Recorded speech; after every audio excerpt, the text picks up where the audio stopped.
नमस्कार, स्वागत है आपका डीडी न्यूज में। आपके साथ मैं हूं गौरव श्रीवास्तव और आप देख रहे हैं हमारा खास कार्यक्रम खबर दुनिया की। खबर दुनिया की में आज की कड़ी में बात होगी ट्रंप की सुरक्षा नीतियों से यूरोप अमेरिका के रिश्तों में बढ़े तनाव की। साथ ही बात होगी इसके अलावा तमाम अहम पहलुओं की और बच्चों की ऑनलाइन सुरक्षा के लिए ऑस्ट्रेलिया में हुए सोशल मीडिया बैन की। करेंगे इन अहम विषयों पर चर्चा खास मेहमान के साथ। तो चलिए शुरुआत करते हैं और सबसे पहले नजर डालते हैं हेडलाइंस पर। यूक्रेन में चुनाव पर जेलेंस्की का बड़ा बयान। कहा, सुरक्षा, लॉजिस्टिक्स और कानूनी गारंटी मिलने पर 3 महीने के अंदर चुनाव संभव। शांति के मुद्दे पर संशोधित योजना अमेरिका के सामने जल्द होगी पेश। 16 साल से कम उम्र के बच्चों को सोशल मीडिया से दूर करने वाला पहला देश बना ऑस्ट्रेलिया। सरकार को मिला अभिभावकों का साथ। न्यूजीलैंड, मलेशिया का प्रतिबंध लगाने पर विचार।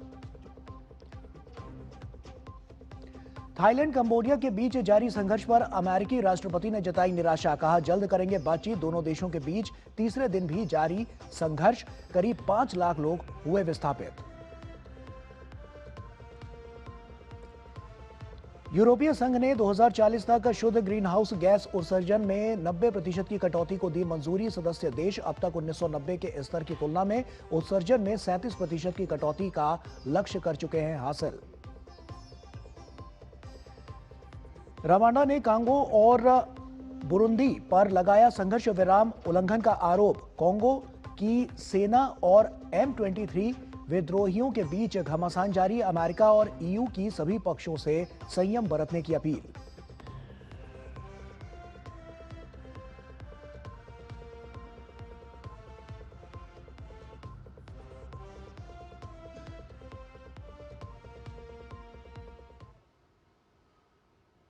और आइए शुरुआत करते हैं। अमेरिका की नई सुरक्षा रणनीति ने यूरोप अमेरिका के रिश्तों में तनाव को बढ़ा दिया है। ट्रंप ने यूरोपीय देशों को कमजोर बताते हुए यूक्रेन युद्ध पर भी यूरोप की नीतियों पर हमला बोला है। वहीं जर्मनी और यूरोप ने ट्रंप की योजना को खारिज कर साफ कर दिया है कि वे अपनी दिशा खुद तय करेंगे। यूक्रेन मुद्दे पर बढ़ती तनातनी ने हालात को और पेचीदा बना दिया है।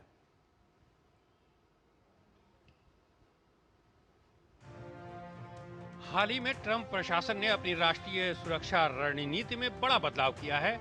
अमेरिका फर्स्ट नीति पर आधारित सुरक्षा रणनीति में दशकों से करीबी सहयोगी रहे यूरोप की अनदेखी ने दोनों पक्षों के संबंधों पर कई सवाल खड़े कर दिए हैं। व्हाइट हाउस की ओर से जारी दस्तावेज में यूरोप की आलोचना की गई है। कहा गया है कि यूरोप का वजूद खत्म हो रहा है। इसमें यूरोपीय देशों में लोकतंत्र और अभिव्यक्ति की आजादी के उल्लंघन पर दुख जताया गया है और इसमें सुधार की जरूरत बताई गई है। अमेरिकी सरकार के अनुसार यूरोप की समस्याओं में आप्रवासन नीति, अभिव्यक्ति की आजादी पर पाबंदी और राजनीतिक विरोधियों को दबाना, जन्म दर में भारी गिरावट और राष्ट्रीय पहचान शामिल हैं। इतना ही नहीं, अमेरिका अब रूस को खतरा भी नहीं मानेगा। इस पर पलटवार करते हुए जर्मनी ने अमेरिकी सुरक्षा योजना के कुछ हिस्सों को पूरी तरह से खारिज कर दिया है। जर्मनी के चांसलर फ्रेडरिक मर्ज ने कहा है कि यूरोप को अमेरिका पर अपनी निर्भरता कम करनी होगी। नई योजना पर तनातनी के बीच राष्ट्रपति डोनाल्ड ट्रंप ने यूरोपीय देशों पर अपने बयानों का बाण छोड़ दिया, जिससे माहौल और गर्मा गया। उन्होंने यूरोपीय नेताओं को कमजोर बताते हुए कहा कि अपनी अहमियत खोते यूरोपीय देश न तो इमिग्रेशन नियंत्रित कर पा रहे हैं और न ही रूस के साथ चल रहे युद्ध को खत्म करने के लिए कोई ठोस कदम उठा पाए हैं। उन्होंने आरोप लगाया कि यूरोपीय देश चाहते हैं कि यूक्रेन अंतिम सांस तक लड़े। ट्रंप ने ये तीखा हमला ऐसे समय में किया है जब यूक्रेनी राष्ट्रपति जेलेंस्की यूरोपीय नेताओं फ्रांस, जर्मनी और ब्रिटेन के साथ मिलकर यूक्रेन के लिए संशोधित शांति प्रस्ताव पर काम कर रहे हैं। जेलेंस्की का कहना है कि अपडेटेड दस्तावेज जल्द ही अमेरिका को सौंप दिया जाएगा। ट्रंप रूस के साथ शांति वार्ता के लिए जेलेंस्की के सामने कड़ी शर्तें रखने के साथ यूक्रेन में चुनाव कराने का दबाव भी बना रहे हैं। दोनों मुद्दों पर जेलेंस्की ने साफ कह दिया है कि यूक्रेन की दिशा का फैसला अमेरिका नहीं बल्कि यूक्रेनी लोग करेंगे। अब ट्रंप के दबाव को कम करने के लिए जेलेंस्की ने ऐलान कर दिया है कि उन्हें चुनाव कराने में कोई आपत्ति नहीं है, लेकिन शर्त है कि युद्ध के बीच वोटिंग कराने के लिए सुरक्षा, लॉजिस्टिक और कानून तीनों की गारंटी मुहैया कराई जाए। अगर ऐसा होता है तो 3 महीने में चुनाव कराया जा सकता है। ट्रंप का मानना है कि ज़ेलेंस्की युद्ध के मैदान में हार रहे हैं तो उन्हें रूस को क्षेत्रीय रियायत देनी चाहिए। रूस किसी भी समझौते से पहले पूर्वी यूक्रेन के पूरे डोनबास क्षेत्र पर नियंत्रण चाहता है, लेकिन ज़ेलेंस्की रूस की शर्तों को पहले ही खारिज कर चुके हैं। ट्रंप को लगता है कि ज़ेलेंस्की के इस रुख के पीछे यूरोप खड़ा है।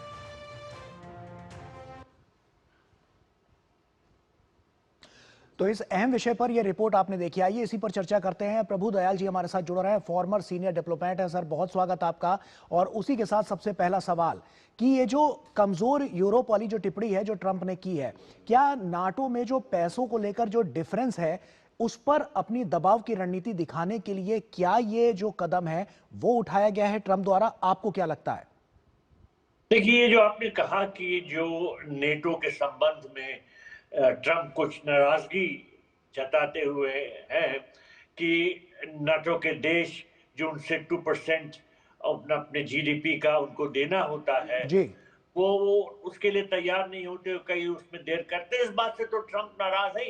लेकिन देखिए, ट्रंप की जो यूरोप पे नाराजगी है उसकी एक और बहुत बड़ी वजह है और मूल कारण ये है कि ट्रंप जो है वो चाहते हैं कि उनको नोबेल पीस प्राइज मिले और वो सोच रहे हैं कि जो यूरोप की पॉलिसीज हैं इसकी वजह से रशिया यूक्रेन वॉर रुक नहीं पा रही है और उनका जो ये नोबेल पीस प्राइज का उनका सपना है ये पूरा नहीं हो पा रहा।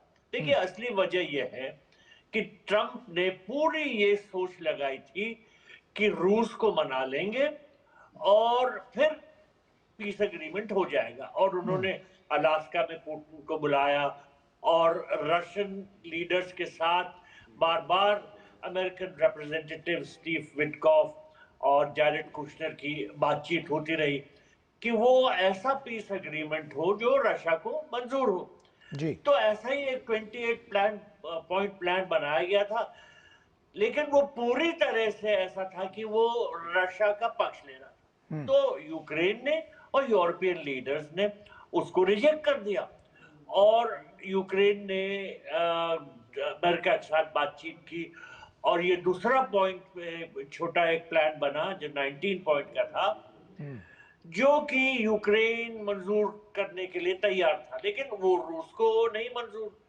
तो पूरा दोष जो है वो ट्रंप यूक्रेन को दे रहे हैं, ज़ेलेंस्की को दे रहे हैं और साथ साथ यूरोपियन लीडर्स को, क्योंकि यूरोपियन लीडर्स ने खास तौर पे जर्मनी, यूके और फ्रांस ने भरपूर सपोर्ट दिया था यूक्रेन को ताकि जबरदस्ती उसको ये जो ट्रंप का 28 पॉइंट प्लान था ये मानने को न मजबूर किया जाए।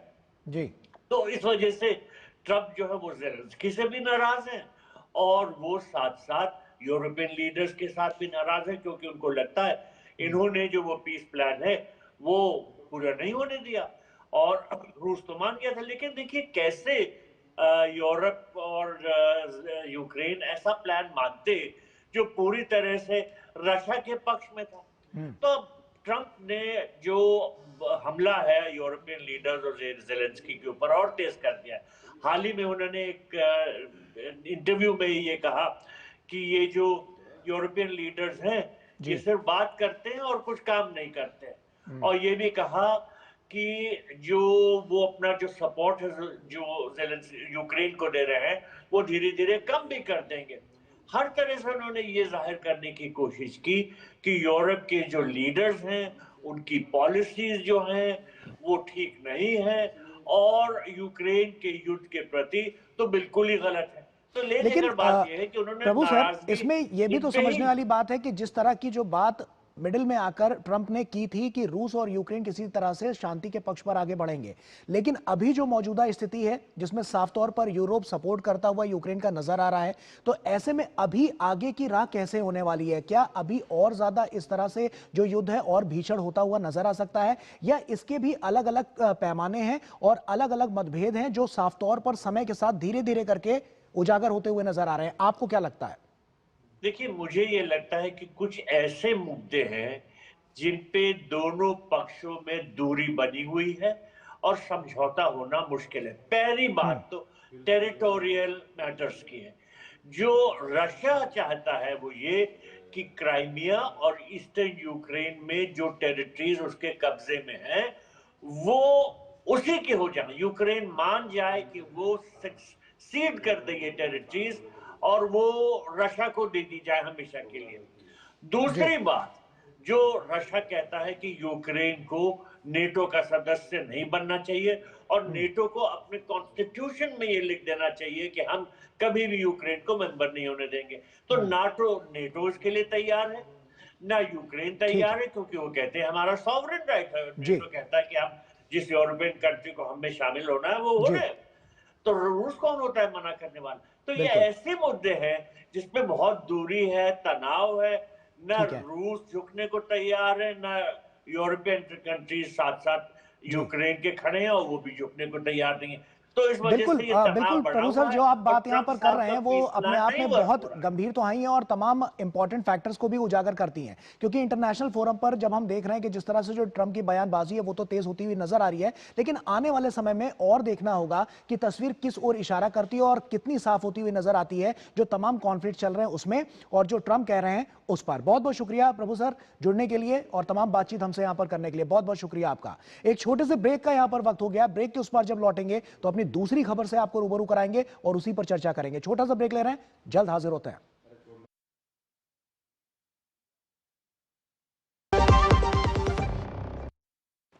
सर, इतनी बढ़िया प्राइस पे कार खरीदना एक मास्टर स्ट्रोक है सर। सर, बिना झंझट के मुझे कार लोन कौन देगा? सर, सचिन। अरे सचिन सर मुझे लोन क्यों देंगे? सर मैं नहीं, बैंक ऑफ बड़ौदा देगा आपको digital car loan, extended repayment period और क्विक अप्रूवल भी मिलेगा। बैंक ऑफ बड़ौदा से कार लोन लेना भी एक मास्टर स्ट्रोक है। जब धरती चीर कर निकलता है लोहे का पत्थर और मिलता है मोंगिया के जोश से, फिर तपता है, पिघलता है और बनता है फौलाद। अब होता है सरिया सारी खूबियों के साथ। मोंगिया स्टील, मजबूत देश का मजबूत सरिया।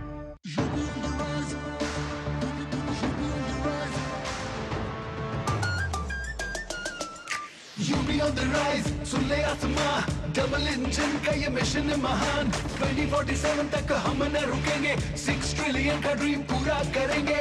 मथुरा की गलियों में गूंजे है राधा, अयोध्या में दूर हुई मंदिर की बाधा, काशी प्रयागराज की गोल्डन चमक, यूपी सरकार की गूंजे धमक। सड़कों पर फर्राटा फिक्रलेस बिल्कुल बिंदास, एक्सप्रेस वे पर साइंस आए पूरा विश्वास। विकसित यूपी की बढ़ गई प्यास, 2047 का ये विजन बहुत खास। माफिया का दी एंड, फियर गॉन, योगी राज में लॉ एंड ऑर्डर हुआ स्ट्रॉन्ग। बेखौफ घूमे जनता, गुंडों पर मार, नया यूपी तोड़ रहा पुरानी दीवार। यूपी ऑन द राइज, सुन ले आसमां, डबल इंजन का ये मिशन है महान। 2047 तक हम न रुकेंगे, 6 ट्रिलियन का ड्रीम पूरा करेंगे।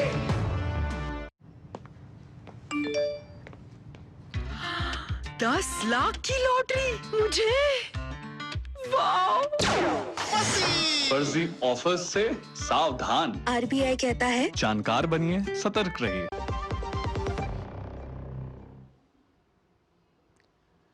ब्रेक के बाद एक बार फिर से आप सभी का स्वागत है।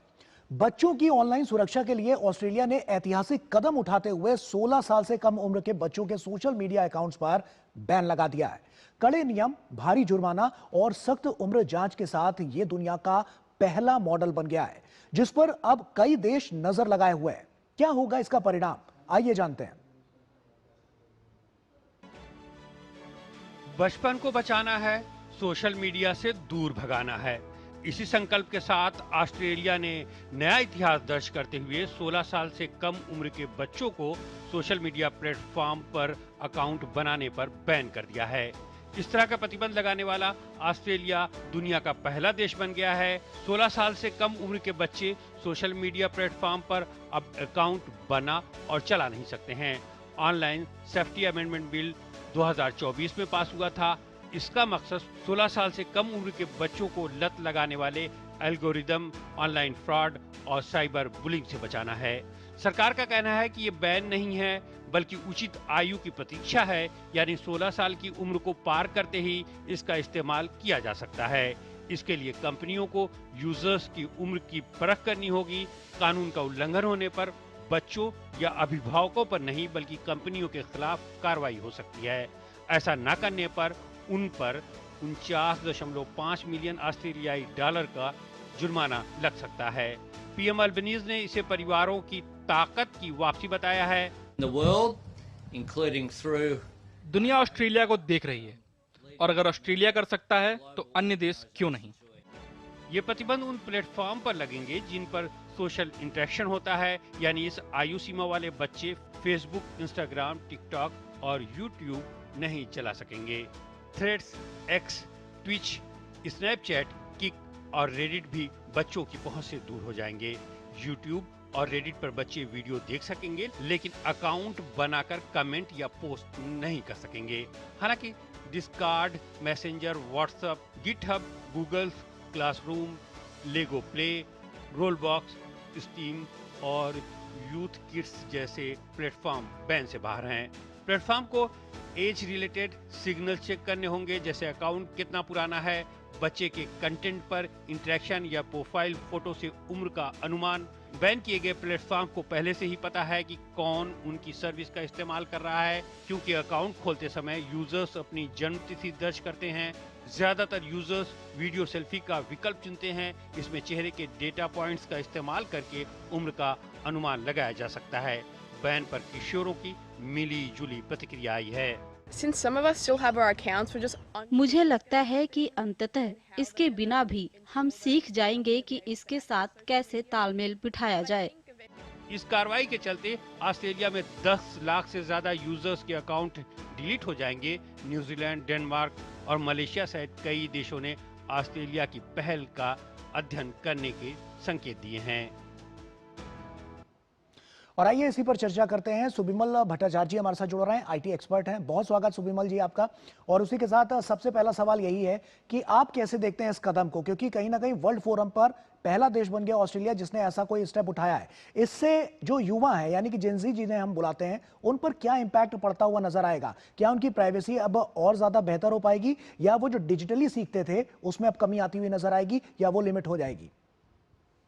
देखिए गौरव जी, ये ऑस्ट्रेलिया में ये जो कदम आज से जो लागू हुआ है वो पिछले साल से काफी चर्चा में थे और इन्होंने अपने समाज में वकीलों के बीच और सिविल सोसाइटी के अलावा हर सेक्शन में इसको बड़े कंसल्टेशन के माध्यम से ये किया हुआ है। और हालांकि इनकी जो पॉपुलेशन काफी कम है हमारी तुलना में, तो इम्प्लीमेंटेशन का पॉइंट ऑफ व्यू से शायद कहीं दिक्कत नहीं हो सकता है, लेकिन फिर भी दिक्कत होगा क्योंकि ये जो कंपनीज के ऊपर जो इस कानून के लिए जो रिस्पॉन्सिबिलिटीज लाए गए वो किस तरीका से वो 16 साल की वेरिफिकेशन ठीक से करे, और अगर उसकी उल्लंघन हो तो बच्चों के ऊपर कोई कदम नहीं ले जा सकता है, लेकिन कंपनीज को काफी बड़ा मुनाफा लगाया गया है। तो मुझे लगता है कि ये कदम इनकी तरफ से एक एक्सपेरिमेंटेशन बेसिस में पूरी दुनिया के सामने है इस वक्त। हालांकि कदम बच्चों को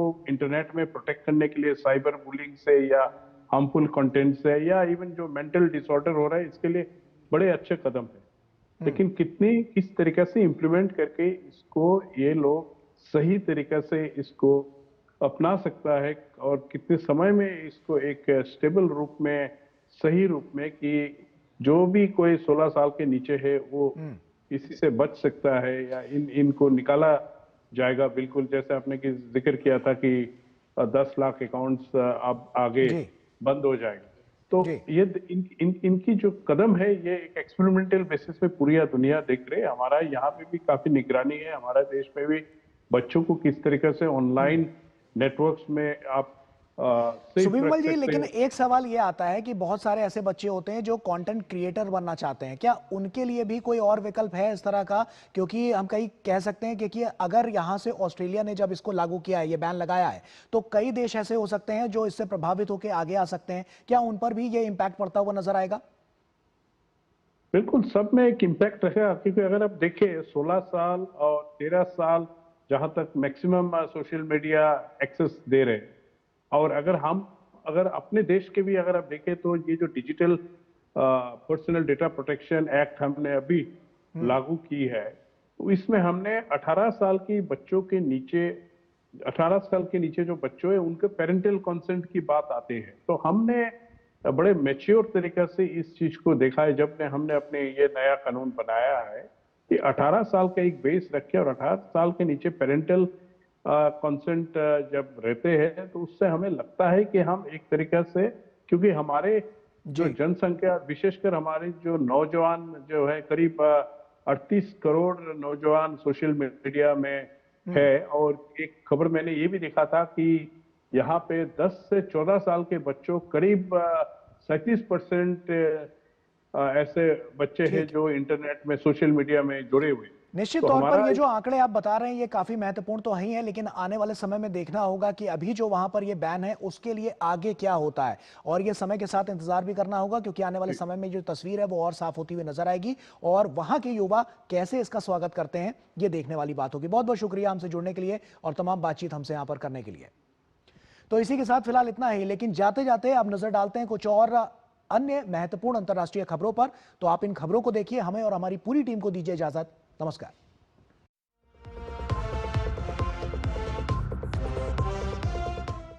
थाईलैंड और कंबोडिया के बीच सीमा पर एक बार फिर से शुरू हुई झड़पों ने आम जनजीवन अस्त व्यस्त कर दिया है। सीमा के दोनों ओर से बड़ी संख्या में लोग अपने घरों को खाली कर सुरक्षित ठिकानों पर जा रहे हैं। थाईलैंड और कंबोडिया दोनों सरकारों के आंकड़ों की माने तो अब तक 5 लाख से ज्यादा लोग अपना घर छोड़ने को मजबूर हुए हैं। दोबारा शुरू हुए इस संघर्ष में अब तक 11 लोगों की मौत हो चुकी है। वहीं अमेरिकी राष्ट्रपति डोनाल्ड ट्रंप ने दावा किया है कि वो एक फोन कॉल से थाईलैंड और कंबोडिया के बीच जारी संघर्ष को रोक देंगे। अमेरिका और वेनेजुएला के बीच हाल ही के दिनों में तनाव अपने चरम पर पहुंच चुका है। कैरेबियन में अचानक बढ़ी अमेरिकी सैन्य मौजूदगी ने दोनों देशों को जंग के मुहाने पर ला खड़ा किया है। मंगलवार को प्यूर्टो रिको के एल फारो बंदरगाह पर अमेरिकी सैन्य सामग्री की नई खेप पहुंची। अमेरिका लगातार कैरेबियन क्षेत्र में अपनी सैन्य ताकत को बढ़ा रहा है। जापान के रक्षा मंत्री ने जापानी लड़ाकू विमानों को लेकर किए गए चीन के दावों को खारिज कर दिया है। रक्षा मंत्री शिंजिरो कोइजुमो ने कहा, जापानी फाइटर जेट्स ने चीन के रडार के साथ कोई छेड़छाड़ नहीं की। चीन ने अपने एक नौसेना प्रशिक्षण के दौरान जापानी लड़ाकू विमानों द्वारा परेशान करने का आरोप लगाया था। जापान और चीन के बढ़ते दबाव के बीच जापान ने रूस को लेकर एक बड़ा दावा किया है। जापानी रक्षा मंत्रालय ने फोटो जारी कर बताया कि 2 रूसी Tu-95 परमाणु सक्षम बॉम्बर और 2 चीनी S-6 बॉम्बर ने प्रशांत महासागर में एक लंबी दूरी की संयुक्त उड़ान भरी है। दक्षिण कोरिया ने कहा है कि उत्तर कोरिया ने मंगलवार को कैरियन पेनिनसुला के पश्चिम में समुद्र की ओर कई रॉकेट लॉन्चर दागे हैं। दक्षिण कोरिया ने एक बयान में कहा है कि हम उत्तर कोरिया की गतिविधियों पर करीब से नजर बनाए हुए हैं और किसी भी तरह के उकसावे का तगड़ा जवाब दिया जाएगा। नोबेल संस्थान के प्रमुख ने कहा है कि शांति पुरस्कार विजेता मारिया कोरिना मचाडो बुधवार को ओस्लो में होने वाले पुरस्कार समारोह में शामिल नहीं होंगी। नॉर्वे की सार्वजनिक प्रसारक NRK ने बताया है कि वेनेजुएला की विपक्षी नेता समारोह के दिन नॉर्वे की राजधानी में मौजूद नहीं है और उनकी बेटी मचाडो की ओर से पुरस्कार प्राप्त करेंगी। मारिया कोरिना मचाडो आखिरी बार 11 महीने पहले सार्वजनिक रूप से दिखाई दी थी। रिपोर्टर्स विदाउट बॉर्डर्स ने जानकारी दी है कि इस वर्ष सबसे ज्यादा पत्रकार गाजा में संघर्ष के दौरान मारे गए हैं। दुनिया भर में मारे गए सभी पत्रकारों में से लगभग आधे यानी 29 पत्रकार गाजा में मरे हैं। पेरिस स्थित मीडिया समूह ने कहा है कि इस साल दुनिया भर में मारे गए पत्रकारों की कुल संख्या 67 हो गई है, जो 2024 में मारे गए 66 पत्रकारों से ज्यादा है।